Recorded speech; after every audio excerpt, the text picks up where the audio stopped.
de la UNFPA en Haïti, Madame la représentante de l'ONU Femmes, Madame la directrice de PNUD, Monsieur le directeur général de Fatma,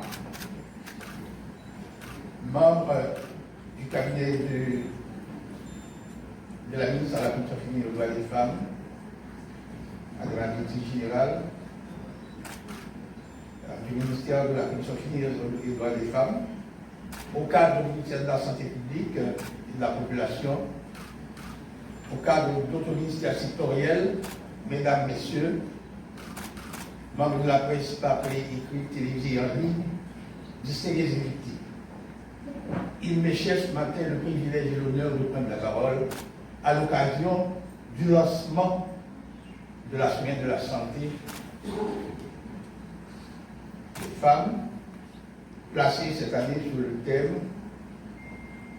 bien traduit par notre bien Natelaire, femme qui vient, la santé, c'est sécurité pour demain. Ce slogan revêt un aspect tout particulier. Il situe la discussion au centre du débat sociopolitique.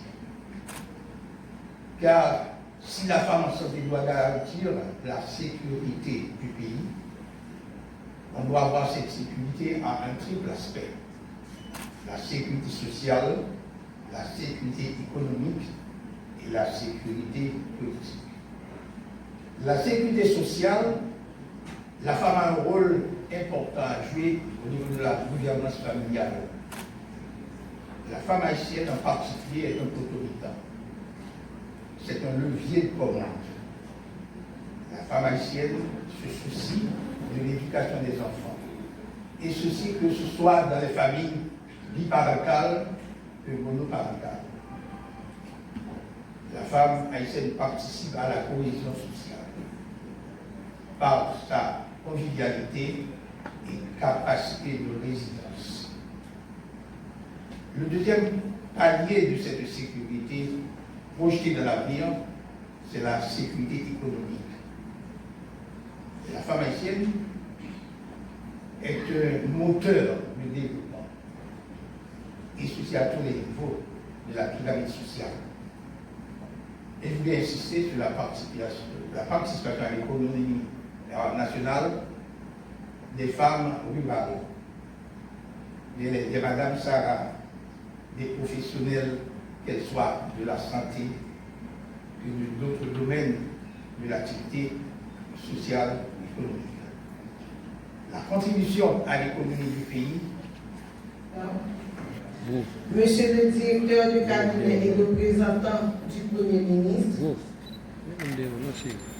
Madame la représentante de l'ONU Femmes en Haïti, Monsieur le représentant résident de l'UNFPA, Madame la représentante du représentant du PNUD en Haïti, Monsieur le directeur général de la santé publique et de la population, Monsieur le directeur général, alors Madame la directrice générale du ministère à la condition féminine et aux droits des femmes, Monsieur le directeur général de l'OFATMA, Mesdames, Messieurs les hauts cadres du MSPP, Mesdames, Messieurs les hauts cadres du MCFDF, Mesdames les représentantes des organisations de femmes, elles sont nombreuses ce matin,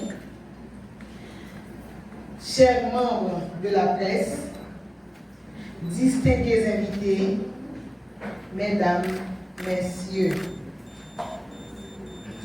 En cette journée internationale d'action pour la santé des femmes, nous nous réunissons pour réaffirmer haut et fort que le droit à la santé sexuelle et reproductive des femmes est un droit fondamental, un droit humain inaliénable.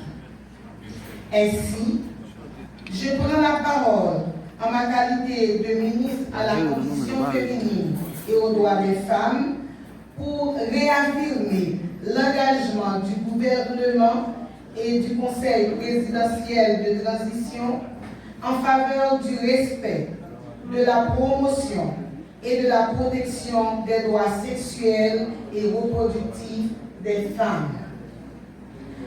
Dans un contexte d'insécurité, de crise humanitaire et de violence systémique contre les femmes, où les défis économiques, sociaux et institutionnels sont multiples, la santé sexuelle et reproductive demeure un enjeu de justice sociale. Et aujourd'hui, 28 mai, notre pays se lève pour une cause vitale, une cause urgente, une cause historique. Haïti prend une décision forte, faire de la santé des femmes une priorité nationale. Je vous demande un chaud applaudissement pour le gouvernement et le CPI. Haïti prend une décision forte, dis-je, faire de la santé des femmes une priorité nationale. Femmes en battant, femmes de tous côtés. Un enjeu de sécurité publique, un acte fondamental de justice sociale. Femme qui a la santé, c'est sécurité pour demain. Est-ce que nous parlons de la même? Femme qui a la santé, ce n'est pas que... Mais nous pensons pour eux et nous attendons le ministre de rentrer pour nous informer au cas et produits chimiques, puis au cas de chimiothérapie en attendant que nous-mêmes, dans le national, là, nous faisons radiothérapie. Parce que l'autre monde n'a fini un cancer là. Il y a un cancer tété, il y a l'autre côté de l'école, l'on finit prendre chimiothérapie souvent, pas souvent, ou obligé de passer à radiothérapie. En Haïti, pas rien. Et monsieur est certain, quand même gens de la communauté internationale font pile solidarité avec dans la bataille contre le sida. Nous avons souhaité accompagner pour nous mettre sous pied un centre oncologique national. Là. Il est impératif que nous formions des professionnels sensibles aux enjeux de genre et sensibiliser la population à l'importance du dépistage précoce et de la prévention des pathologies. Chaque femme doit se sentir soutenue, respectée et avoir la possibilité de prendre en charge sa santé en toute autonomie. Il y a un pile bagaille qu'a fait dans ce sens. Nous sommes dit déjà, dans les affaires de sécurité, un pile j'ai fait et c'est avancé dans la pensée. Moi déjà écrit un document pour me détailler nous ça nous devons faire pour mener le pays vers référendum constitutionnel et élection. Madame Evelyne se dit bien, on femme qui est en santé, la famille en santé, femme dans quel content, laissez n'a pas le cause référendum la captandé parce que le temps pour le pays d'Haïti pour l'autre constitution. Ça qui là nous sentit dépasser après 40 ans. Mais il faut que femme en santé, il faut le bien pour pousser Marie pour dire ah nous ça peut changer. Ça qui là nous ne doit pas finir d'accord avec, mais nous pensons qu'il est important pour le peuple haïtien comprendre la nécessité. Femmes ou garçons, pour nous faire référendum constitutionnel là, pour nous aboutir à l'élection. CPTA connaît pas là éternellement, il y a une mission claire. Et CPTA doit montrer volonté avec le peuple haïtien pour nous accoucher une nouvelle constitution avec élection. La bataille en pile sous question. La bataille en pile sous question et sécurité alimentaire. Nous exigeons primature, gouvernement, ensemble avec CPT, nous encourageons FAES avec un pilote d'institution internationale pour faire manger river dans le camp. Mais ce n'est pas par manger qui est le problème de sécurité alimentaire là. Il faut qu'en même temps nous commençons à remembrer le pays pour une bataille pour une joindre suffisance alimentaire à 75%, nous avons gagné en 1986. Et nous travaillons tous, mesdames, pour renforcement de question planning familiale. Là. Santé reproductive et sexuelle, nous avons tout le travail que l'UNFP a fait avec ONU Femmes. Nous disons pas la guerre. Pendant que nous-mêmes, nous devons renforcer le système pour nous regarder, pour nous comment nous avons penché sur l'affaire pour les femmes, il y a un contrôle pour le faire petit. Il y a des pays, par exemple, il y a banqué de monde dans la population, mais nous-mêmes, pas nous en trois. Je dis, je pense c'est pour messieurs qu'à jouer la loi frapper au fort.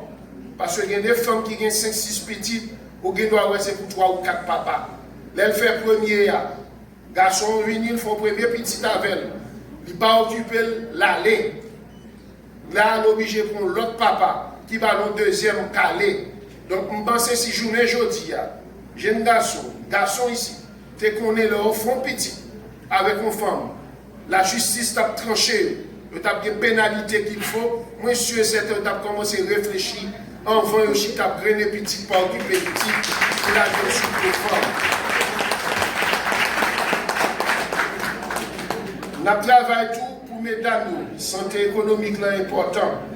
Ensemble avec Mme Yannick Bézine et Jocelyne Pierre-Louis Ramsa, dans pile bataille que nous avons fait pour nous, si mesdames sont capables de joindre avec le ministère du Commerce et le ministère des Finances, un soutien pour tout business qui est écrasé. Et pas seulement pour mesdames, non, mais on connaît eux-mêmes qui plus dans les secteurs informels. Nous presque réaliser tout ça pour faire, le ministre des Finances, le ministre du Commerce, pour aider mesdames à joindre espace pour ça, pour joindre moyens pour remembrer le business, parce que dans pile business, que bandits écrasés, ils ne sont pas responsables, c'est l'État qui prend responsabilité. Nous gommons en pile et nous continuons à gommer. Hier, nous avons fait une belle réunion ensemble avec DG Timothée, ministère de la Santé publique, avec PNLS.